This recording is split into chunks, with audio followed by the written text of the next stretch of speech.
नमस्कार दोस्तों, स्वागत है आप सबका आपके चैनल जी जयसवाल यूट्यूब स्टोरी में।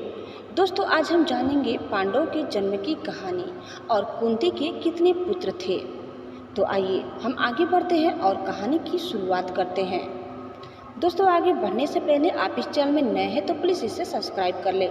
वीडियो को अंत तक देखिए। हमारा यह वीडियो आपको कैसा लगा कमेंट बॉक्स में जरूर बताइए। महाभारत इतिहास का सबसे भयंकर युद्ध माना जाता है। यह धर्म और अधर्म के बीच लड़ा गया था। इस युद्ध में धर्म और सच्चाई की जीत होती है। महाभारत के प्रमुख पात्र पांडव थे। यह पांडव माता कुंती के पुत्र थे, लेकिन यह बात पूरी तरह सच नहीं है। इस वीडियो में हम जानेंगे कि कुंती के कितने पुत्र थे तथा पांडव के जन्म की कहानी भी साथ में जानेंगे। भारत में कुंती के 5 पुत्र थे, जिन्हें महाभारत में पांडव कहा गया है।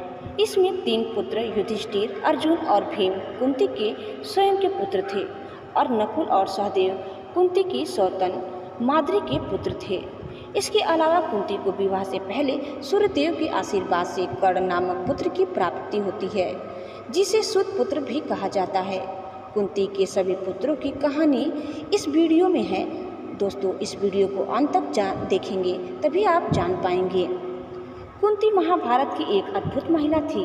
अपने पति की मृत्यु के बाद उन्होंने अपने पुत्रों को गुरु द्रोणाचार्य से शिक्षा प्राप्त करवाने तथा उन्हें राज्य का अधिकार प्राप्त करने के लिए प्रेरित किया। कुंती की एक कहानी एक स्त्री के संघर्ष की कहानी है। कुंती महाभारत में पांडव की माँ तथा वह भगवान कृष्ण की बुआ थी और यही कारण है कि श्री कृष्ण ने माता कुंती का हर कदम पर साथ दिया था। यदुवंशी राजा सूरसेन के 2 बच्चे थे, जिसमें कन्या का नाम पृथा और बालक का नाम वासुदेव था। सूरसेन कन्या पृथा को अपने बुआ के पुत्र कुंती भोज को गोद दे देते हैं, क्योंकि कुंती भोज की कोई संतान नहीं थी। कुंती भोज ने पृथा का नाम बदलकर कुंती रख दिया। इस प्रकार कुंती अपनी माता पिता से बचपन से ही दूर रही थी। बचपन में ही कुंती अपने महल में आ गए। प्रत्येक ऋषि और महात्मा को आदर सम्मान देती थी तथा उन्हें बिना खिलाए नहीं भेजती थी। एक समय की बात है जब ऋषि दुर्वासा भी कुंती के महल में पधारे और कुंती की आदर सत्कार और सेवा से ऋषि बहुत खुश हुए। उन्होंने कुंती को आशीर्वाद देते हुए कहा कि पुत्री, मैं तुम्हारी सेवा से बहुत प्रसन्न हुआ हूँ और मैं तुम्हें एक ऐसा मंत्र बता रहा हूँ जिसके प्रयोग मात्र से तुम जिस भी देवता का स्मरण करोगी वह देवता तुम्हारे समक्ष प्रकट हो जाएंगे और तुम्हारी मनोकामना पूर्ण करेंगे।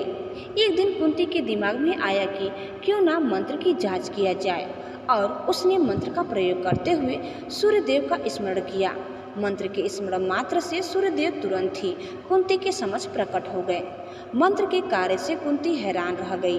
अब उसकी समझ में नहीं आ रहा था कि वह क्या करे। उसने सूर्यदेव से पुत्र की कामना कर डाली। चूँकि कुंती अभी तक कुंवारी थी तो गर्भधारण करना भी उसके लिए लज्जा का विषय था। इसीलिए उसने यह बात सभी से छुपा कर रखी और वक्त आने पर एक पुत्र को जन्म दिया। कुंती ने लज्जा से बचने के लिए उस बच्चे को एक मंजूषा में रखकर गंगा नदी में बहा दिया। वह मंजूषा बहते बहते गंगा के किनारे पर चला गया। वही गंगा के किनारे पर धृतराष्ट्र का सारथी अधिरथ अपने घोड़ों को जल पिला रहा था। अधिरथ निसंतान था। उसने पुत्र को स्वीकार कर लिया और अपने घर ले गया तथा दोनों सूत दंपत्ति ने बच्चे का लालन पालन किया। बच्चे के कान बहुत सुंदर थे, इसलिए कर्ण नाम रख दिया।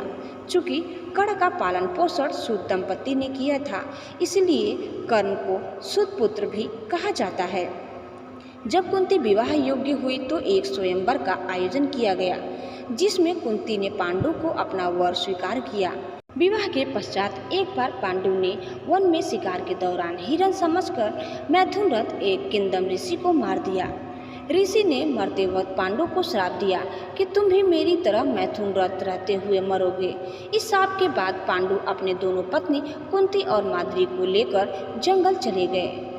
चूँकि पांडु निसंतान थे, इसलिए कुंती ने पांडु की अनुमति से धर्मराज का आह्वान किया और धर्मराज उसे उन्हें युधिष्ठिर नामक पुत्र की प्राप्ति हुई। इसी प्रकार क्रम से इंद्र से अर्जुन और पवन देव से भीम नामक पुत्र की प्राप्ति हुई। उनके बाद कुंती ने पांडु की दूसरी पत्नी और अपनी सौतन माद्री को भी यह मंत्र सिखाया। तब माद्री 2 अश्विनी कुमारों का आवाहन करती है, जिसके फलस्वरूप नकुल और सहदेव नाम के 2 पुत्र प्राप्त होते हैं। इस प्रकार से 5 पांडवों का जन्म ऋषि दुर्वासा के दिए हुए मंत्रों से होता है। तो दोस्तों, आपको हमारी आज की यह कुंती के कितने पुत्र थे कैसा लगा हमें कमेंट बॉक्स में ज़रूर बताइए। और आप इस चैनल में नए हैं तो प्लीज़ हमें लाइक शेयर और सब्सक्राइब करना न भूलें। धन्यवाद। जय श्री कृष्णा।